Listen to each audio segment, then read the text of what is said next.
Welcome to Rising Tide Startups, where we chat with startup founders just like you from all over the globe. Each episode, we bring you practical and actionable tips to help you escape the cubicle and begin your own startup journey. Make sure you take notes. Take it away, Kevin. This is Kevin Pro with another Rising Tide Encore episode. I picked some of my favorite guests over the course of 4.5 years, and Vlad Mkrtumyan is one of my favorites, and I asked him to come back on and kind of give us just a quick update. Man, it's been over 4 years since you first came on the pod here, Vlad. It's so good to see you again. Thank you so much. I'm completely honored. I'm sure all the other guests are better than me, and I don't know how I managed to squeak by here, but I'll try to do the most I can with this episode. So, yeah, it's definitely been it's been 4 years. This is a long time. Has been 4 years. Well, Joel, just for those that are listening new, just give us a quick bio and we'll get rolling. Yeah. So basically, my name is Vlad Mkrtumyan. I'm on my third company now, which is Logic Inbound, over here on the top left of my screen, which I got a virtual background. Looks like I'm working out of NASA. I started out doing just me and my cousin. We just needed money at like 16, 17. We would go to garage sales. Then we started doing apps on the Android App Store, got 300,000 downloads, made a couple thousand. Then I ended up with a CRM business. My cousin, he's my partner. That company ended up doing around 5 to 10K a month. And then this company, Logic Inbound, this is going to be year 7 next year. And this is my first 7-figure business. Wow. Well, congratulations. That's awesome. It's changed. A lot has changed. A lot has changed in the 4 years since we talked, for sure. But that recap really quickly. We were talking off camera just for a second. Recap 2018 again. I think you said you had a nice list there on Instagram. It was a great year. Yeah. So 2018, when I met you, Kevin, for the first time, I think it's September is when we do that episode. The 4th or something like that, I was on 30 under 30. I'm actually aging myself now, but I'm 31 today, I guess. But I was on 30 under 30 for this local magazine, 425 magazine, who I met the CEO randomly at a Starbucks. He literally just said the word entrepreneur, and I started a conversation with him, and he said, you should apply. And I actually got on the cover of that magazine. And then I also, the month before, I ran a marathon, and then I ran 5 miles extra just to prove that I could do anything to myself. And and then I was grinding. I was a little bit scared. I'm a lot less scared today. And I didn't even call myself an entrepreneur. You can call me an entrepreneur today, I guess. But back then I said, we were doing around $500,000. We're going to do about 1.6 this year. And I just didn't feel like an entrepreneur yet, and then this year I said, you know what, Vlad, you're playing like mental games with yourself. Like, you're an entrepreneur. You kind of hit over the 7-figure mark. And, now there's more greatness to come. So going back to 2018, I mean, your staff was pretty small. I know you had some like contractors that you were working with and stuff like that, but who was there then versus what does it look like today? It's actually kind of, I guess it's happy and sad. So my partner and I are still together. And then we had 3, so I guess one person still with the company. And then basically everybody's changed that year. I think the partner that we merged with, he wanted to leave, and we're still on great terms. And then we brought in another partner, bought him out again, actually the second partner. Now we're actually on our third partner. And this one, after going through the third partner, me and my cousin, I think, are confident that this one will last for a while, with the way we structured things. And then what else? I have a gal that worked for me for over 8 years. Actually, she's been on the journey with me. She's still on the team. Probably we had a handful of like 6 or 7. Today we have a team size of about 12. But Kevin, man, there's been ups and downs. In fact, literally last September, we actually did our cuts. So we went from 25 down to 13. I did 12 cuts in a day. Had to do layoffs. So that is the highs and lows of being an entrepreneur. It's you're the CEO. You take the good with the bad, but it's a tough life. It's a tough life, and it's not for everyone, is it? It's not for that's funny you say that, because I think this every week is like I have a recurring message in the theme. And I guess that's kind of this week's theme, because a team member was asking me this. They said, Vlad, I'm not as incentivized from commissions or bonuses or making my own money. And I said, that's how entrepreneurs do it, right? Like, if you want to be an entrepreneur, if you want to be your own business owner, there's no guaranteed paycheck. You're doing some tasks sometimes. You don't know if they're going to pay, right? If you want to get paid for sure, you become an hourly employee.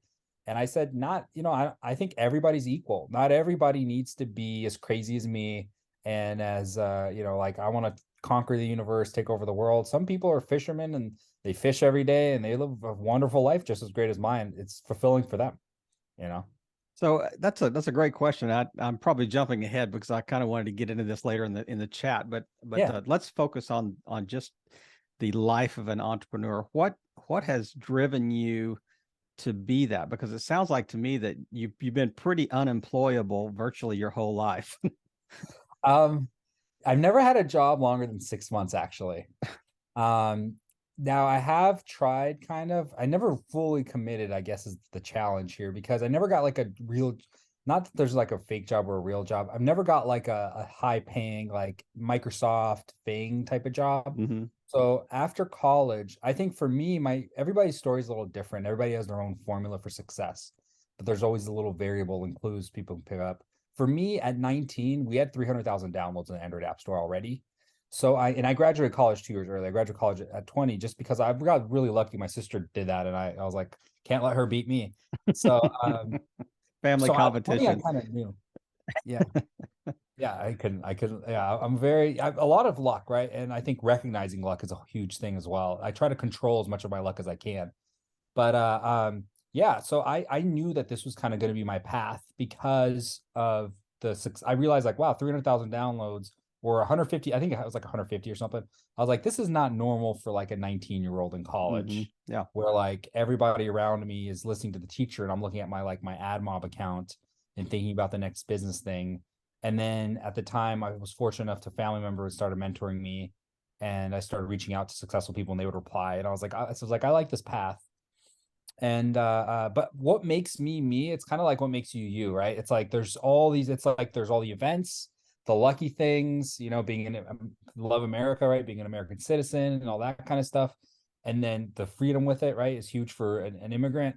Really close to that identity. And then it's like, the genetic hardwiring. Like Mm-hmm. for me, like I'm left-handed. I'm a super extrovert. So all those things, I think you combine them, and that's how everybody gets their own identity.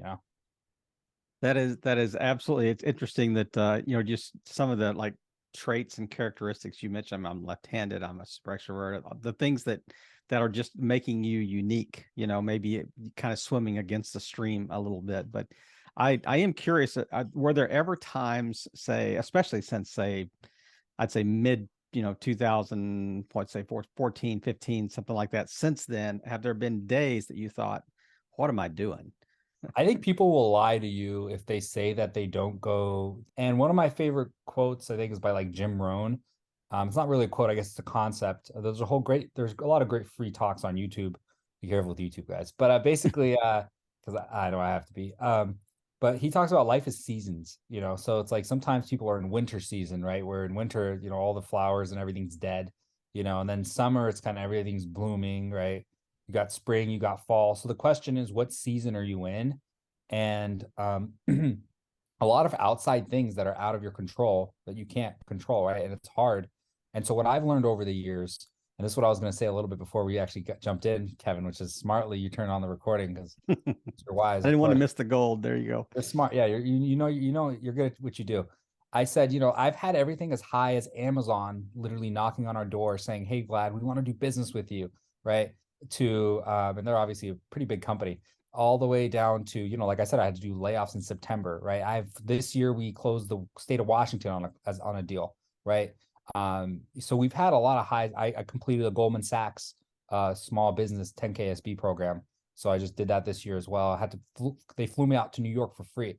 It was awesome, Wow. right? And then all the way to, like I said, like the layoffs were really negative, losing clients, all that kind of stuff. So I really love stoicism because I become a lot more stoic, I guess, because I focus on what I can control. That's like the simplest, I guess, way I can summarize stoicism. It's focus only on what you can control. And I think that's really easy to say, but really, really hard to do.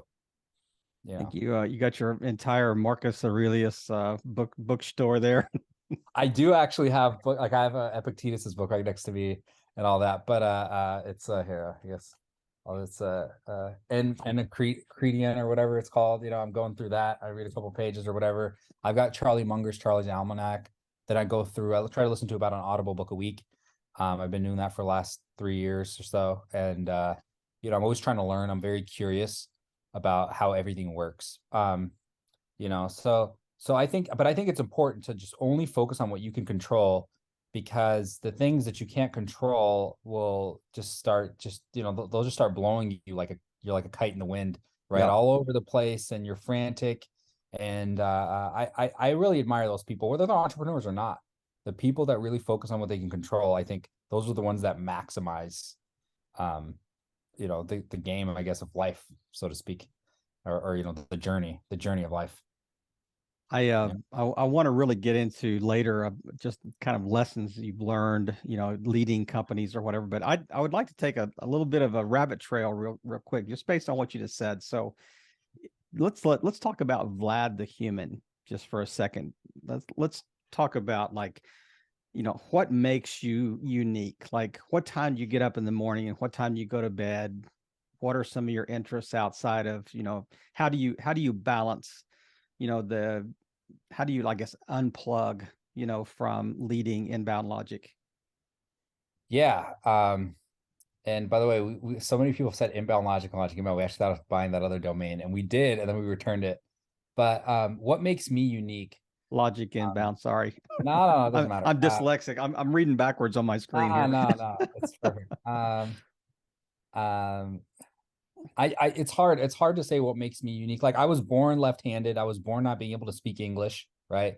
Because I spoke Russian. So off the bat, my mindset was I'm different, right? It was like this rebellious mindset. And then when I got here, it was at 6 years old, I have like these kind of different vivid like memories of bullying or feeling like an outsider, right? So that really, I feel like I really held tightly. And then it's like at a certain point, I was like, screw it. Okay, well, if I'm different, then I'm going to be the best different you'll ever see, right? Type of Mm. thing. So that was kind of like made me, I guess, me in my unique way. But I always like to tell people, everybody thinks they're a special snowflake, right? So that's the other thing, right? And so I just feel like I'm just human and I can do whatever I put my mind to, just like anybody else, right? And so there's just a little bit of I guess that backstory of like I'm left-handed, I can't, like in my backstory. And then, so then I just started, there's that.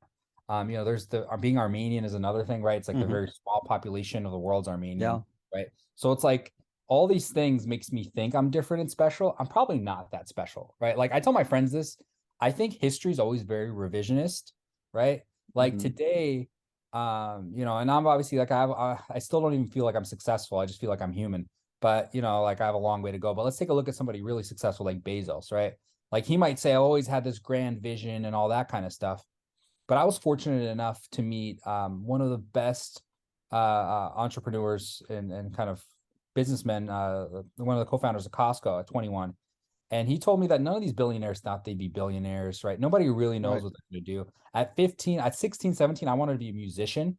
So I worked at a music store and I would go literally, and it was by accident. I would go door to door just looking for jobs. I remember I was at a restaurant. None of the restaurants wanted me. They were wise. But basically, then a music store took me and I was like, this is perfect because I want to be a musician. And I did that and I kind of failed there. So I was like, okay, well, that's not a fit. And then I kind of almost by accident I fell into business. I don't know if I would have been a business person in hindsight, right? Like it's almost kind of like people saw like there's like these threads that kind of connect Yeah. that you never knew, But I think, like for me personally, like when I go to sleep, I try to go to sleep at like around 10 o'clock. I wake up at around 8. So I'll go to sleep at like 11 or 12 sometimes. And here's something that unique habits though that we can get into. If I guess that's what you're asking. Every morning I have like this routine I do. I wake up and the first thing I do is I wake up and I basically do 10 push-ups and then I start getting into my exercises. That's my rule. Like the first thing I do is I basically reach for the ceiling. It's kind of weird. And then I just go down so to stretch a little bit and then I just start doing 10 push-ups. And then after that I do whatever workout I want to work out with. And then I count my calories. So I actually had a crazy weight loss journey too since we last spoke. So I went from like 176 or something marathon shape when I was speaking to you. Then I ballooned up to like 220 or something like that. And then now I'm back down to 178 because I started counting my calories and etc. So I lost probably around 40, 50 pounds. Yeah. So I count my calories. and then I code a little bit. Mhm. And then I try to do a little bit of what I love every day, right? So like if I want to code, maybe I don't have time to really code, but I'll set like a 1 minute timer, and then I'll click, and then 60 seconds will go by, and then I'll code as much as I can, and then I won't look at the timer. And then if I look at it, then I'll say, okay, let's try 2 minutes. And then I can try to code again. Then I go 3, 4. And then basically if I'm doing something hard, that's like my little hack.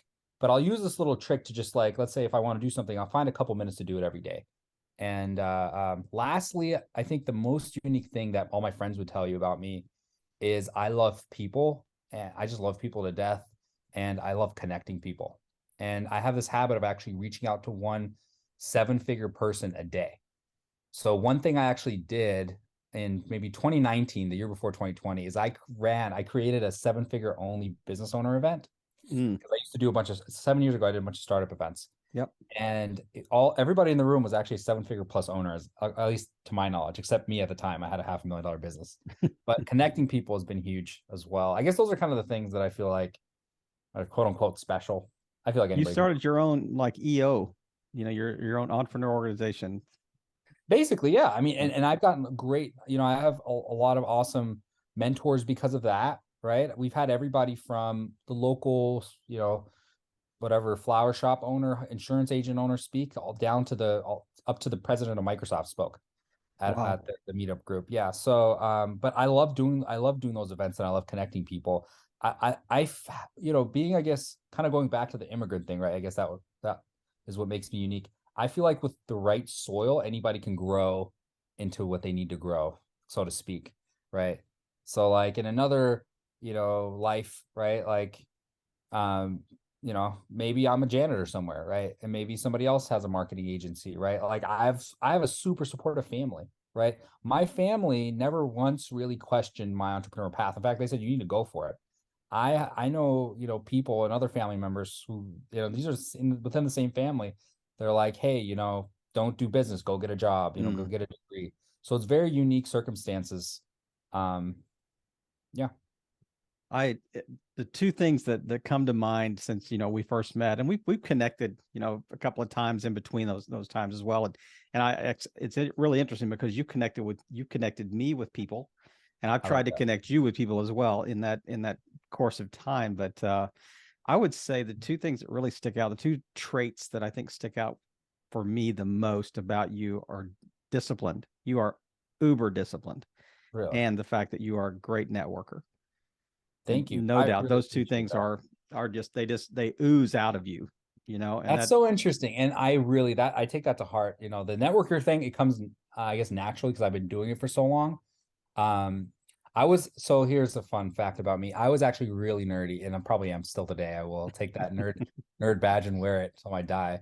But in high school, no girlfriend, first kiss at like 19, right? Like I was not like a big jock guy, right? Even though I did, different sports and whatnot. But basically, I ended up taking the job in college as a campus tour guide because I knew it would give me the excuse to talk to other people. And so that networker tip, like for me at like I guess no, not even 19, it was 17, 18, 17. So 17, 18, I got that campus tour guide job, right? And I had it for around, I guess around that time. Anyways, long story short, it helped me get out of my shell, yeah. and that really helped me become a lot more, I guess, skilled. And then I go to startup events, so that I think comes naturally now to me, and I love connecting people. The disciplined compliment you gave me, it's amazing, right? Like I love to hear that, because what's funny is I'm never disciplined enough when it comes to myself. Like I don't know what it is. Well, that's just your own self criticism, Yeah. because if you compare your daily routine with somebody next to you out there, that the average person out there, I mean, they are highly unmotivated and highly undisciplined. You Yeah, it's amazing that to see what you've done. It's interesting because a year after you and I, maybe 6 months after you and I talked, I went on my own weight loss journey, and I lost 52 pounds in about 6 months. And Wow. yeah, but then it's interesting because I got really sick because I had lost it so quickly, Oh and my no. my own body would not recover. Like my blood pressure dropped, and I got severely dehydrated. It put me in the hospital for like 3 days. But Yikes. I am actually planning on heading that same way again in January with a little more wisdom, I think, behind. But I was just walking and counting calories. That's exactly right. Yeah, That it's was simple. yeah. And that's funny you say that actually, because when I ran my marathon, the first time I ran it, I ran maybe 24 miles or whatever. It wasn't even a marathon. And then like both of my toenails fell out and I didn't train and I did it the fast way. But then the second time when I fully completed it and then ran miles after, I was a lot smart about it because I had that experience. Yep. So I think the second time around is you're going to obviously do even better, Kevin. Now, my question for you, I'm going to ask a couple questions this time as well. What do you feel like gives you the edge when it comes to discipline? Right? You lost that weight, which is awesome. I think it was just looking in the mirror and going, this is not acceptable. This is, yeah, I turned sideways in the mirror and thought, this is not who I want to be, and it was enough to be that, I think that's kind of a life, are you looking in the mirror and are you asking yourself the question, is this who you want to be? And you just choose whatever it is, whether it's weight loss, whether it's where you are in life, business, marriage, whatever that is this where you want to be? And if not, what are you going to do to change that? And they're two simple questions, but they're so powerful. And then after a short period of time, it was almost like it became so habitual that I would miss it. Like if it was raining one day and I didn't walk 8 miles or whatever, I would start like almost like needing a cigarette. I'm having a little withdrawal symptoms here. I got to get out of the house and walk around. So I yeah, love that. those are it's yeah. But hey, this is your show, not mine. So No, but it's I'm great. the host. I know, but I always gotta learn from everybody. And that's so great because I do the same thing. So I consider myself a jogger, right? So not a week goes by. I like a minimum at a bad week, I'll do like maybe 2 miles, 3 miles, right? On a great week, right? I'll do 10, 15, etc. I don't do marathons anymore because when I ran that marathon, I was like, nobody needs to work out for 7 hours in a row. I was like, my body's getting no like health benefits out of this, right? This is Hey, just but you like got a sticker for the back of your car though that I says like well 26 miles or actually whatever. I don't even have a sticker, so that's the funny part. So on my Instagram, you can actually see I recorded. I just did a Runkeeper app and I just kept track. I found 4 baseball fields and we just ran in a circle around those baseball fields. Like I didn't do it in a group or anything like that. I didn't, but what I did actually is like there's this great book Atomic Habits by James Clear that I Yeah. just re-listened to. Yeah, you know what I'm talking about. Yeah. Every action you take is a vote for who you want to become. Mm. And what you can do, I was actually writing it down the other day. I guess every night before I go to sleep, here's another one that makes me unique. Um, I rate myself from a scale of 1 to 10 on health, wealth, and relationships. That's like my whole life's journey has been health, wealth, relationships. I started focusing on health, wealth, relationships since I was 21. That's when I met the co-founder of Costco, who really impacted me. I only got to meet him one time, but I took notes. I lost that journal like a fool. But luckily I remembered he said health, wealth, relationships, focus on those things, lad, and you'll be fine. So that I rate myself every night on those things and I write like what I did. And James Clear, he likes to say that every action you do, it just kind of reinforces that pattern in your brain of like, okay, this is easy, and then you start doing it without thinking about it. That's when you've kind of hit that place of success, I would say, or habituation. So what I do, I actually, here's my little hack. I have my music going. I could not jog without my headphones. So I listen to my favorite music while I jog, and these headphones are only for jogging. So I just use them for jogging. And then also I'm allowed to have a piece of gum when I jog. So that's kind of my thing. And then if I'm out of gum, I'll actually jog to the gas station and then jog back. And it's like a little reward. And it's like like a Pavlovian dog. Well, I guess one thing I've learned more since we spoke, and I knew this a little bit because I got a psychology bachelor's, but today, going through psychology is like we are really, really affected by our environment, by our own thoughts. Everything is basically, here's my understanding, my flawed understanding of the human experience. Everything around you is basically a cue, right? So everything around you like really kind of affects you a lot more than you know it. And so I think one of the best habits people could actually build is the habit of making the things that you need to do that are the best version of you, making those as easy as possible. And then the things that like watching TV or whatever, right? Making those as hard as possible to do. And so that's the one habit I'm trying to focus on now. And so it's like if I'm gonna go jogging, like prepare ahead of time, get the shoes, get the socks, get everything ready, so I Yeah. don't even have to think about it. I think that's Yeah. a big thing that I've learned over time. I mean, it does talk about, habit forming. It talks about, laying out your workout clothes the night before, put your alarm clock on the other side of the room so it's not beside the bed. You can hit the snooze button, that type of thing. And follow a routine. Make sure stuff, if you drink a green, smoothie every morning, make sure that those ingredients are laid out, that you do that. Make sure you're not, you don't have the sugar cereal, Yeah. easy access or whatever. Yeah, and it's a lot easy. All this stuff's obviously a lot easier said than done.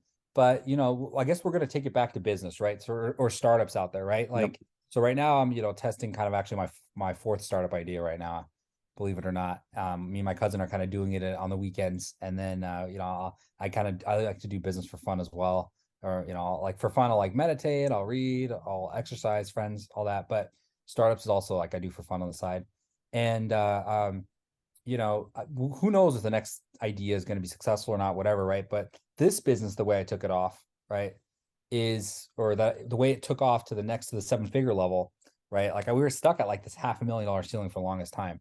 Is it came to me like this realization just came to me randomly one day, is the concept of profit, right? So like your habits, what are they? Habits are just actions that you do, right? And a company is just really a company of people. It's just multiple people that do things together, right? And so I took a look, and it's so simple. I took a look at our people and I said, which of these people are actually profitable, are actually making us money? And it's so stupid, right? Because, it's like, Vlad, why didn't you just do this from day one? But I looked at our team members and I said, which roles can we actually hire for that would make us more money and that are working out, right? And so basically one of our team members, my cousin was like, oh, well, that person right there, they're making us money. I was like, why don't we have more of those roles? And he's like, I don't know. I'm like, let's start hiring for that role more, right? So we started like creating little departments. So first it was like a group of Like 3 profit to 5. centers. Exactly. You call them profit centers. But then I said, this department, right, if it can make money, for instance, if you know that leads are valuable or profitable to your company, right? How much does it cost to acquire that lead? Do you have somebody running a system? And then can you have other people in that system? So that's what happened. And this year, so then we went from $500,000. So we went from we went from 400K to about $1 million, right? And then this year, we're probably gonna do about 1.65. And this year, though, the reason I do layoffs this year is not even because of the recession or whatever, right? Luckily, we had to do layoffs early, but it's because I actually went all revenue, So that's the other thing I learned, right? There's all these entrepreneurs you guys will hear that like I talked to a guy the other day. He was like, I have 100 million, whatever, 70 million in assets, right? Because like we're gonna do 1.6, our profit margin's like 6%, right? So it's like how much? It's not like 1.6 million is going in my pocket, Or so basically next year, right? My whole goal is going to be do the exact same revenue, maybe about even 2 million, right? So it's not unrealistic for me to say 2 million, right? So basically that's like a 20% growth. But so maybe 2 million, right? But have a really high profit margin.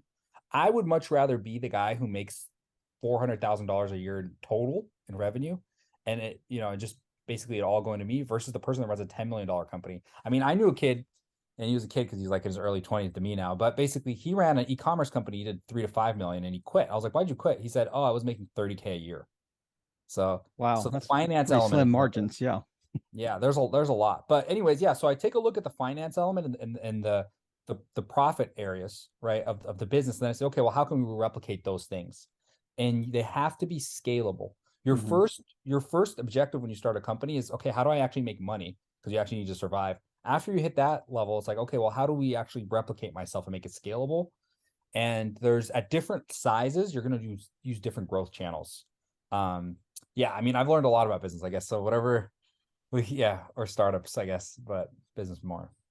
So I'm going to put you on the spot here. I'm a little curious, and you can tell me whatever you want to tell me, and then otherwise you can kind of say, well, I'm an open book. I'm going to say that till later. But I'm curious what's the vertical that you and the cousin are looking at as the next version of the company startup that you're looking at. Great question. So yeah, for the agency, we're just like a generic marketing agency. We're looking at mold removal for the agency, but really we actually did healthcare, and we're getting a lot of healthcare leads now. But for the startup, The startup idea is around recruiting, is around automating the recruiting process. And it's just that it's really right now, it's really in the infantile stages. I'm actually going to be pitching, some of my friends later today to see if they'd pay for it. And if they don't want to pay for it, then I'm going to go back to the drawing board. Because one thing I guess I've never been really shy about is criticizing myself. Yeah. I think it really helps me stay objective. And so I'm just going to take a look at the results. Like, okay, well, we pitched 20 people or 20 to 50 people on this idea, and didn't work out. On to the next. That's the other thing, by the way, Kevin, that's changed since we last spoke, is this version of Vlad. I've done over 1,000 cold dials. So cold calls. I've actually closed 4 clients from cold calls. So I can sell a lot better now than even in the past. And one thing I learned was you don't get very wealthy just by banging your head against. Like, I used to think it was all tenacity and willpower, but one of my mentors actually was talking to me the other day. He said, Vlad, I couldn't do cold calls for more than a month. And I was like, what the hell? I was like, I just did 1,000 of these. He was like, hey man, that's your business, not mine. I was like, oh. So now I'll do maybe 20 to 50, maybe 100 max. And I'll see like, what are the results that I get, right? Do I even get one person that's going to buy or that's interested, versus the amount of time and effort I put in, and then I'll pivot. So yeah, I guess, and also seeing it is one thing, but experiencing it really, drives the lesson in. So, I mean, I love the fact that you're letting kind of the market dictate. You don't get so married to your ideas and so in love with your ideas that you can't, you can't let them go when let it die when it needs to die and move on to the next thing. So it's interesting that I want to kind of pick your brain a little bit here right at the end about, like, is it important in your mind as for an entrepreneur to be passionate about what they do, or are they just passionate about business? That's an awesome question. I had a mentor who, and I'm going to give you I guess the PG version of his answer, but he said, Vlad, if I just did what I was passionate about, I would just be dating women my whole life. But basically, I think it's a combination, right? Just like anything. In fact, I was telling you earlier today, Kevin, before we even flipped on the episode, I'm reading Charlie Munger's Charlie's Almanac, right? And he has something called the Lollapalooza effect, right? Where it's basically, he says the reason things take off, like if you take a look at Facebook, or by the way, guys, if you have the stomach and patience to read Charlie's Almanac, I really advise you do. It's a phenomenal book. But basically, the Lollapalooza effect is basically a large combinatorial amount of factors that drive a field. So probably butchering I always tell people also, like, I'm butchering this stuff because you're getting it secondhand versus the primary source. But the long story short of it is that if you see a company like Facebook, or you see a company like Microsoft take off, right? It's not just that Bill Gates was a genius, right? It's not just that he was super passionate about the field. You asked about passion, right? Mm-hmm. But it's not just that, his family was already very wealthy, and his mom knew, a lot of CEOs, and I think they got them their first client as well, right? It's a combination, right? So for me, like this tech recruiting kind of AI idea, I'm passionate about technology, right? So I'm definitely passionate about that. And I can see that obsession growing, right? Because I don't think you can just put somebody in one hole, like Vlad, who can't, oh, you can never jog. No, it's like people aren't like that, right? There's multiple things, we're human. So I have a huge obsession about technology, but then also I love that you get to give back in recruiting. You get to get people jobs, right? So there's that mission. And then I'm not going to pretend like there's not a lot of money in recruiting, right? Like you take a look at Indeed, you take a look at these other platforms, right? If we're smart about it, right, there's a company that can be built here. So that's how I look at it, right? Those are like 3 little rings. And I'll give you one last one. I'm actually finishing up this book called Noise by Daniel Kahneman, and it's not the most fun. It's a bit dry, but the dry stuff is actually the most kind of useful information, I guess. And he says that when people make judgments and decisions, right, that most of the time they'll look at all these different factors, and most of the time when we make decisions, we'll do it like a clinician, where we have a gut feel, and then we do a quick calculation, and then we'll make a decision. And he says that's actually less effective. He says if you just create a simple formula, and then make a decision that way, you'll make better decisions. So if you're so forget about the passion, right? Like you can say, hey, I'm going to start a business. My passion scale from 1 to 10, 1 to 5, I guess, should be, whatever, 4 or above. And then here are the 3 other factors. If you just create that simple formula, it'll actually outperform your own emotional judgments and the ego. And I recognize I have an ego. So I always keep it in check. Don't we all, Yeah. friend? Man, what a way to wrap us up today. It was it's so good to just circle back with you and man, we could just chat all day because I mean you have so many experiences in your young years of, that you're bringing to the table and it's making me just think question after question after question that I want to circle back with. So hey, I'm just going to schedule again next year and we're gonna do another catch up later on in the year. So but Vlad, thanks, man. So what a way to close the year out and start 2023 with a recording like this and an interview like this. And man, is there anything that you just want to close us out with real quickly as we shut down here? Yeah, well, yeah, there's I mean, I could say a lot, right? There's never one thing, right? In life, I think there's a combination of things, right? So you just want to kind of slowly build upon the positive momentum, right? And so I guess that's my message to everybody, to keep it simple, right? You want to keep building upon that positive momentum. And we're going to hit New Year's soon, and everybody's going to have their New Year's resolutions. But I would say that the fruits are where people are different, right? So maybe, guys, instead of looking at the whole year, you break your goals down into quarters, right? Like maybe Fortune 500 companies do. Have 90-day goals, right? Yeah. Be able to think long term and short term. And if anybody's interested in business, one of the best books I've read on starting startups is the most practical is the book Rework by Jason Fried. And he also talks about passion in that book. Like, you want to solve your own problems, right? But you also want to be able to go out and make sure that there's, dollar values attached. So yeah, guys, one step at a time. There's no secrets. There's no, I'm no guru. I have no course to sell you, right? So, just do your best and focus on what you can control. Vlad, thank you again for taking time, and I want to wish you a Merry Christmas, Happy New Year's, Happy Holidays coming up. But just thanks again for coming back on the show and just sharing more insights and really just once again playing your part in helping all boats rise in a rising tide. Vlad, thanks again, buddy. Thank you. Thank you.